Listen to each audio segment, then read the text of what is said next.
Just because Wendy over here gives her child gluten-free pizza and sugar-free snacks does not make her a better mom, okay? Being a mom, you can't be the best person you want to be or you can be when you are not good to yourself.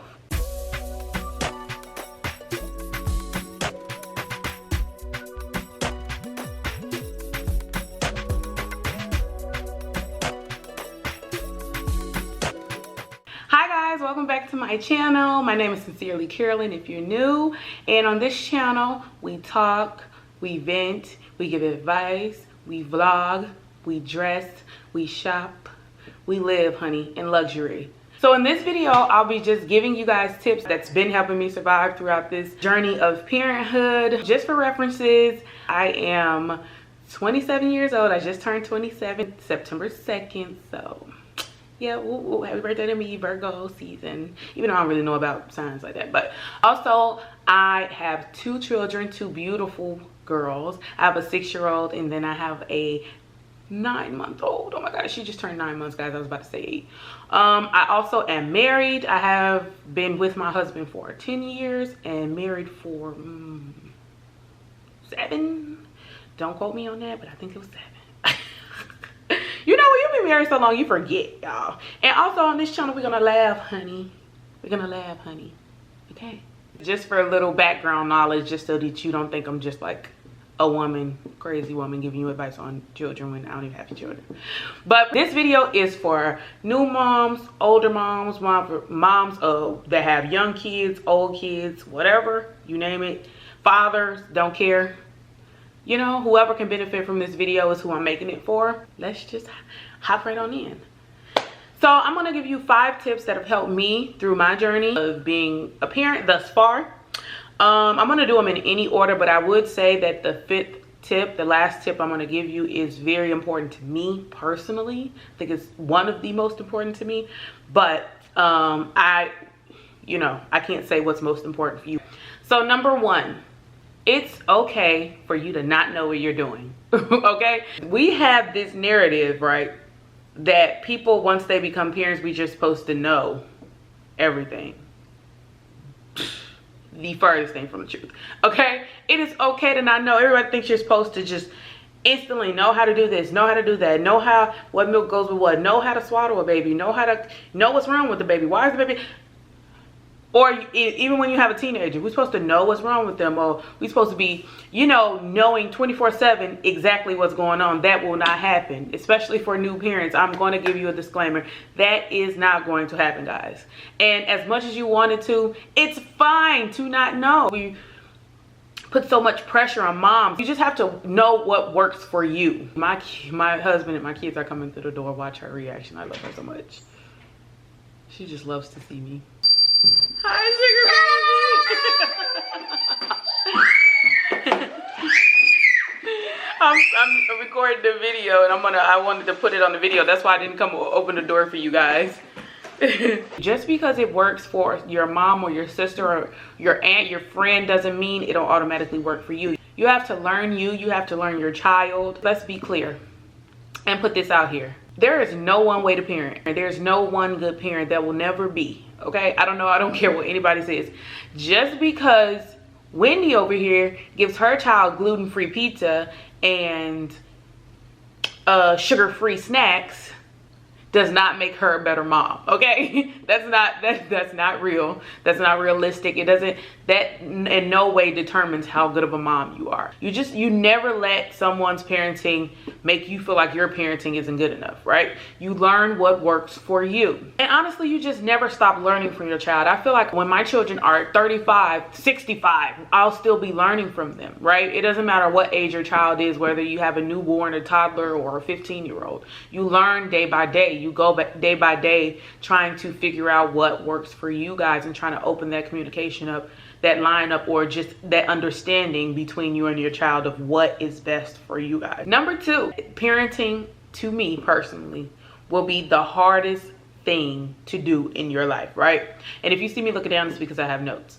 It'll be the hardest thing to do in your life, but it'll always also be the most rewarding thing. So most days you're going to be tired, frustrated, jaded, overwhelmed, and just like feeling like you're losing your mind. Okay, that happens. It's gonna happen. So, but on the backhand of that, your children will also be what keeps you going, right? What gets you through life. Life is tough enough, right? When you add in these little humans who are just so beautiful, and just a hug from you lightens their, brightens their day. That energy reciprocates. They'll be your holy grail. Sometimes it's just one hug, one kiss, one look at your child, and it just makes you feel so much better. Some days you're gonna cry because you're overwhelmed. Some days you're gonna just like, you're gonna be so confused. And that's okay. Your children will always be there though. You have unconditional love 24/7, and that is the best thing to have in life. Number 3, this may be a hard one for a lot of people, because this is definitely very hard for me, as I am a control freak. You can ask my husband, he will tell you. I like to control everything. I get bad anxiety if I don't. You can't control everything. It literally means that you can have barriers, you can have protocols, you can have plans, you can have all type of things in play for things to go in just such a super structured, safe environment or life or plan or whatever. But it's unpredictable. Being a parent is very much so unpredictable. They're gonna hurt themselves. They're gonna get hurt by other people. They're going to, hopefully not physically, but children these days. But yeah, even at every different age, your child will be hurt, right? And of course, you have these, as a parent, you have these little bitty human beings who you want to protect. And even if your child is older or grown, 15, 13, whatever, you have these human beings that you have to protect. You want to protect, you want to keep them safe, you want to keep them sheltered and shielded from this cruel, cruel world. But in reality, that is not something you can do. And I know a lot of parents, and I know it sounds like, what? But that is just, you cannot control what happens in the world. Now, you can, to the best of your ability, you can try to teach this child, you can try to guide this child and just be there for the child whenever this child needs it. It's just, you can do your best, right? That's the most you can do, is your best. Like, take my kids for example. I have my 6-year-old. She is the coolest little kid. She's very good at listening. She's calm. She's attentive. She's everything, right? Like in this one bun. She's very structured. She's very independent. She's the oldest, so of course she's like it. She's just so mature. And then on the other hand, we have my 9-month-old. Even though she's 9 months, she has this huge personality. She's crazy, she's wild, she's she's the complete opposite. And that is something out of my control. I have 2 completely different children, and which means they're gonna need 2 completely different styles, right, of parenting. So it is, as crazy as it sounds, it's something as small as that is out of your control. Number 4, listen to your children. That is a big thing for me, right? I try to always listen to my baby. Even my 6-year-old, she talks like crazy, just like her mom. And sometimes it does get overwhelming because she just goes, like she can go. But I try to listen, and I try to be there and let her know that I'm listening, I'm here, because I want her to always know that her mom is always here. She can always come to me. I'm always listening. I'm always right there with her. And like my 9-month-old, she of course, even with small babies, they can't speak, but you watch them. You watch their body language. You watch the baby talk that comes out of their mouth. You'll notice so many patterns with the way they do things, and when it's time for this and when it's time for that, and how she feels about this. When she rubs her eyes, she's tired. Or when she does a certain cry, she's hungry. There's so many different elements to a child that make you have to watch and pay attention and listen, right? Because I don't ever want my children to feel like I don't hear them. They always end up telling you through something. You just have to be there and pay attention to catch it. Also, be patient, especially with the new moms. My 9-month-old still does not sleep through the night at all. Okay, it is frustrating sometimes, especially when you have a newborn, but you have to think these little babies have been inside our womb for however long that you were pregnant for, depending on the person. And even at all stages of life, life is challenging at every single stage of life, at all ages. Number 5, and this one I'm very, very, very passionate about, right? Because so many moms do this and it's so unfortunate. Don't forget about you, okay? And I know it's like so cliche. Don't forget about you. Put yourself up there too. Now I know you're like, girl, some parents probably like, my baby is everything to me. You want me to not put all into my baby?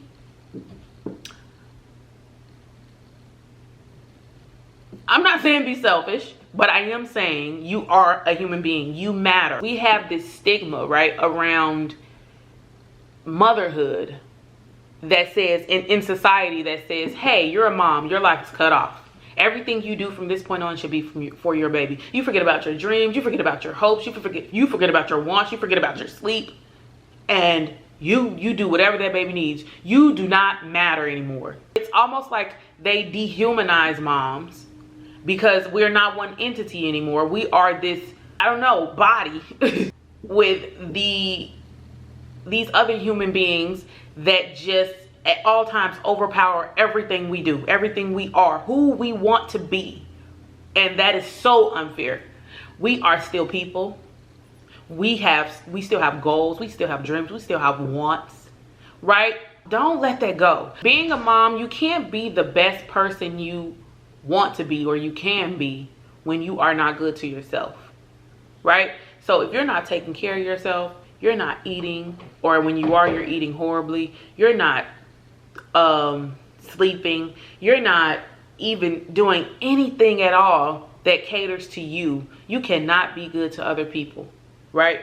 You are not nearly as useful as you would be. You can't be good to anyone if you're not happy.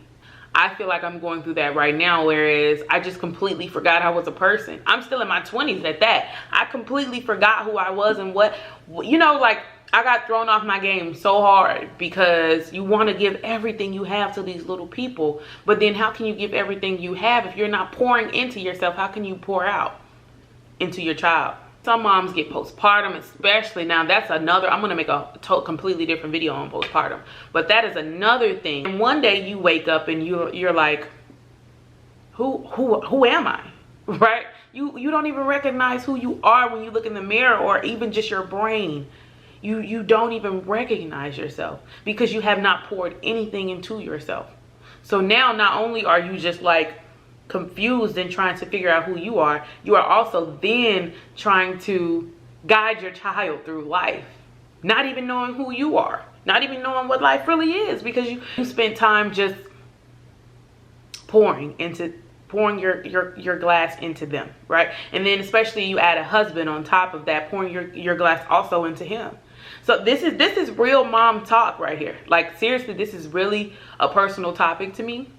And I feel like so many moms go through it and nobody talks about it. Nobody talks about it as if they're gonna be wrote off as a mom. I'm a mom, and I'm a damn good mom, and I'm a damn good wife. And at that moment I was not being like saying, hey, I'm gonna be damn good to myself. That never came across. And then you have to think about what that does to your psyche, right? When you not at all acknowledge yourself and your wants and your being. It drives you to unhappiness. In all honesty, you are the only person that can make you happy. You are the only, I'm going to say that again, you are the only person that can make you happy, right? So if you're not pouring into yourself, trying to make you happy, where does that leave you? Unhappy. And then you're like, well, what the hell? Like take my husband, for example. I have such a great husband, and I'm not saying this on the camera, like just for the camera. I have a really good husband, and anybody around me knows my husband is good to me. He is a great father. He's a great provider. He's a great protector. He's a great husband. All around great being. Like he does everything in his power, you know, for me and my children, right?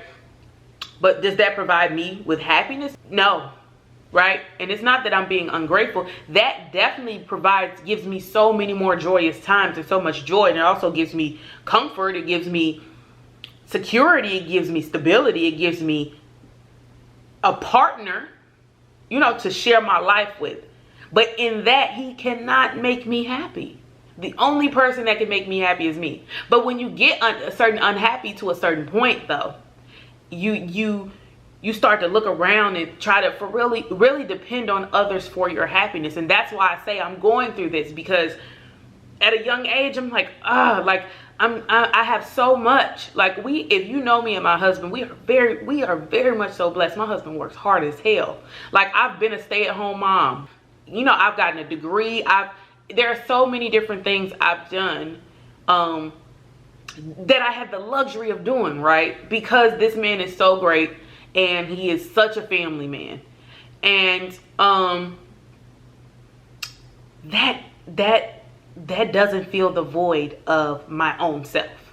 Some days I'll be like, no, you need to go get your nails done.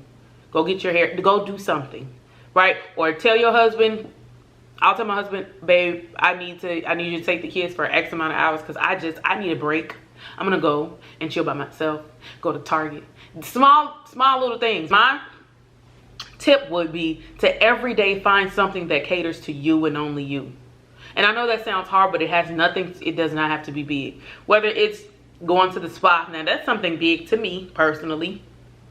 That's not something you're gonna do on an everyday basis, one. But going to the spa, going to a park, going to anywhere serene and just taking in everything, enjoying silence, enjoying reading a book, enjoy doing something that you normally don't do because you don't have that luxury of, or you don't make time for yourself enough to do it. Go and do the craziest thing. Go get drunk with your friends. Go over your friend's house. Like, do the smallest thing that caters to you so that you never forget who you are. You don't let go of anything.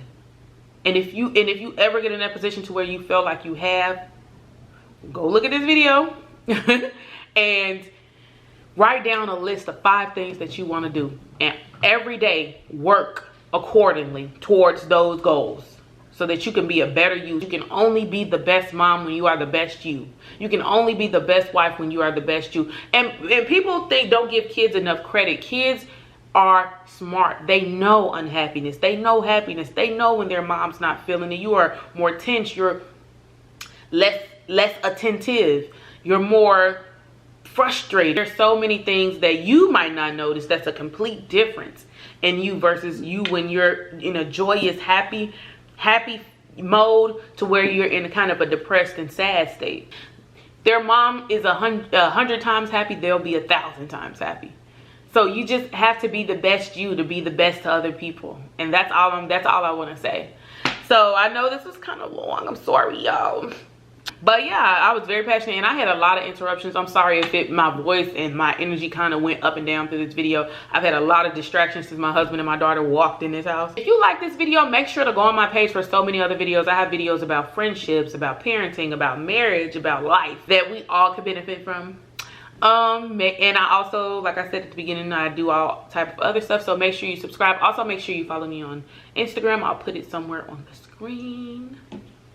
And yeah, if you ever need advice, go in right here. If there's anything else that you would like me to discuss or talk about or give my opinion on, drop it in the comments below. Make sure you like, comment, and subscribe, and I will catch you guys in the next video. Bye.